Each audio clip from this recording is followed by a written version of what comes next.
Good morning, guys. Welcome to Friday's FRT Gold live video. Sorry we're a few minutes later than I said, 11 o'clock. Just been a few things to sort out with a few non-runners here and there, just getting the emails out and showing everyone just what was going on there. So apologies for that, but we are here now, and hopefully you're well. Hopefully you're looking forward to the weekend and also today on what is another really busy and decent day of racing. I actually think it's been a really good week in terms of quality for midweek cards. You know, we were treated to some group action at Salisbury yesterday. There's listed races from Newbury today, and you know, it's the big tracks really. You've got Newcastle, always good racing there. There's racing from Nottingham, which I think always produces some really good maidens and good races in Nottingham. As you know, Newbury is a Group 1 course, as is Newmarket, the home of flat racing, and there's also action from Catterick and then Tremor in Ireland. So some really good courses, plenty to look forward to today. If you've got any questions or anything like that, please do feel free to get in touch. You can either do so by get in touch by the Q&A session on this video, or you can get in touch via Facebook, facebook.com/groups/FRT. Or send an email, joe@freeracingtips.co.uk. So before we take a look at today and take a look at the premium tip, the next best bet, which I'll go through in a second, of some 1-point singles, the Little Earner, and then a brief look at the market for the Hungerford Stakes, the big Group 2 race tomorrow. We'll take a little look at how we got on yesterday, and it was another cracking day, to be honest.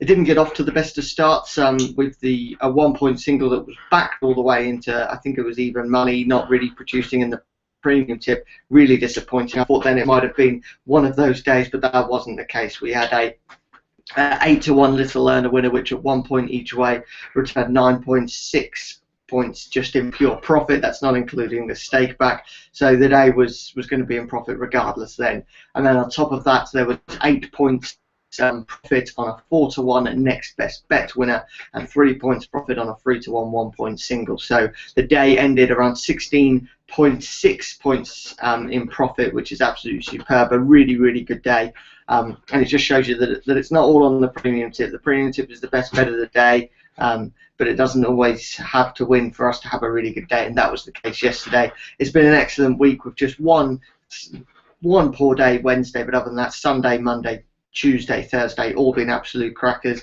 Hopefully we can take that into the weekend, and as I say, a really decent day to racing today. Newcastle, Nottingham, Newbury, Newmarket, Tremor and Catterick. It's all about the ends today, isn't it? So the premium tip for today, we'll go into that to begin with. Remember, any questions throughout the video, or perhaps even if you're not watching this live, if you're watching it on your lunch or something, then just send me an email or get in touch via Facebook. Plenty of ways for you to do that. So premium tip today, that goes in the 640 at Catterick, and it's Is That Right at 2-to-1. Now, this horse has actually been in action over course and distance before and managed a victory there, so clearly does enjoy it here at Catterick.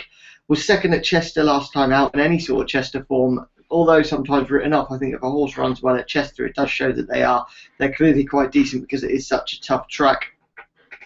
Comes here off a mark of 78, which does put the horse at top weight, which is a bit of a concern perhaps, but Richard Fahey, I think, is a really shrewd trainer and has put in a really decent move here to put Jack Garrity on board, who is an excellent jockey, I think, and claims £5, which he's well worth, and that could be vital, and that puts the horse, you know, sort of in the middle in terms of weight, but is actually the top rated. So could be really well treated off what is technically a mark of 73 rather than 78. Is carrying £5 less than it should have, and sometimes you see that claim or the apprentice jockey on board and think, no, that's not the way. That's not it with Jack Garrity. I think that he's one that is well worth his £5 claim, and he's never ridden this horse before, which I also think could be a good sign, because Richard Fahey clearly thinks that he's good enough, and it's not as if the horse has been having a £5 claim on him each time, so you can take £5 off his mark each time. So yeah, could be really well treated in this one, and I think should go really well in the 640 at Catterick. Is That Right at 2-to-1.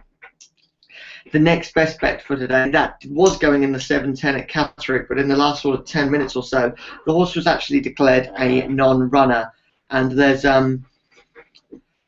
no replacement for that today, actually. It's always a bit tough when the premium tip or a next best bet has been declared a non-runner, because why should a tip that was being offered, or why should a tip that I did say was a 2-point next best bet of the day, when that's withdrawn, why should one that wasn't declared almost good enough to be an next best bet, why should that suddenly then become a 2-point win bet when it wasn't good enough in the morning? If that makes sense. I know that's a bit strange, but yeah, when a next best bet or a premium tip is withdrawn, I usually don't put up a replacement. The last thing you want to do is go chasing or offering more points, because why should I put one of these 1-point singles suddenly up to 2 points when I thought they were best as a 1-point single? So there isn't a replacement next best bet today. If there was something really standing out that I thought was level pegging with the next best bet, I'd put that at a 2-point win only bet as well, if you get what I mean. So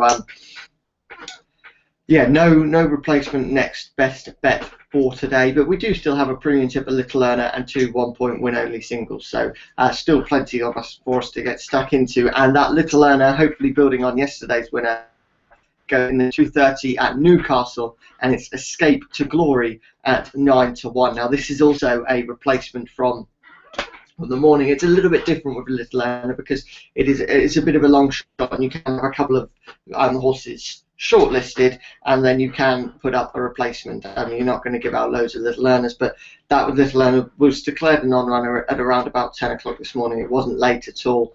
And yeah, I think that it's fine to put up a replacement little earner, but perhaps not so much for the next best bet of the day. And also, this horse was, I couldn't really weigh up much between these two. They both made the shortlist, so we went with Escape to Glory. So that's in the 2:30 at Newmarket.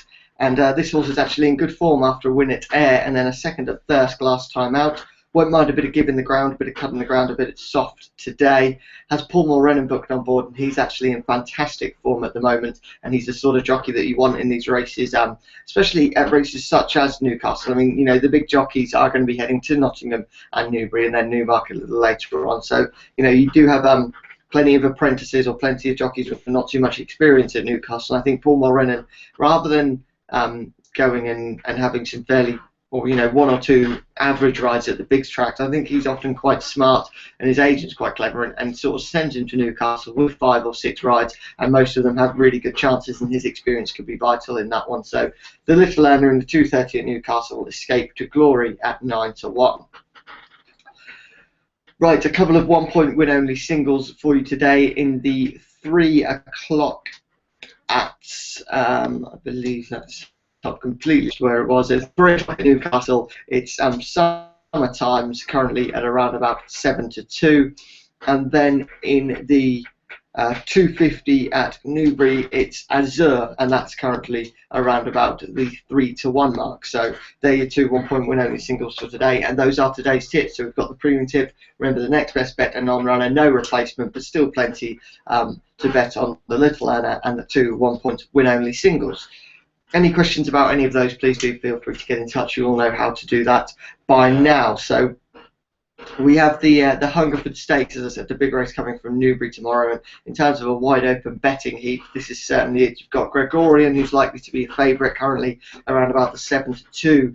Then you have Breton Rock, Chill the Kite, SK Love, and Professor, all being offered at around about the 5-1 mark. I think there's only about 7 runners in this field, but it's going to be really tight. I think Gregorian, probably the best horse in the race, deserves to be favourite and might take all of the beating, to be honest, for the John Gosden team. You know, he's one that's always worth following in group races, is John Gosden this season. But yeah, I think that probably had an excellent chance if Gregorian is at his absolute best in this one.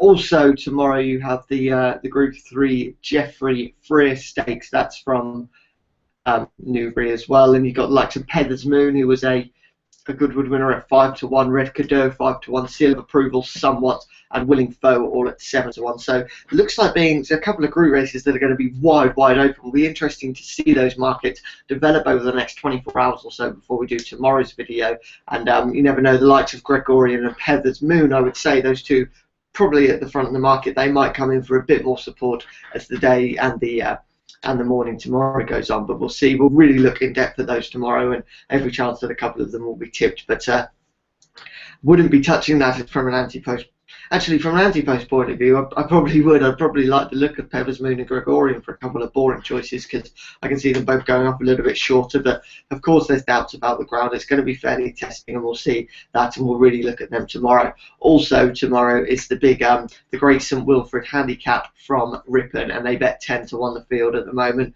It's one of those, if you have a strong feeling, go with it. Don't listen to what anyone else says, like me or any other tipsters.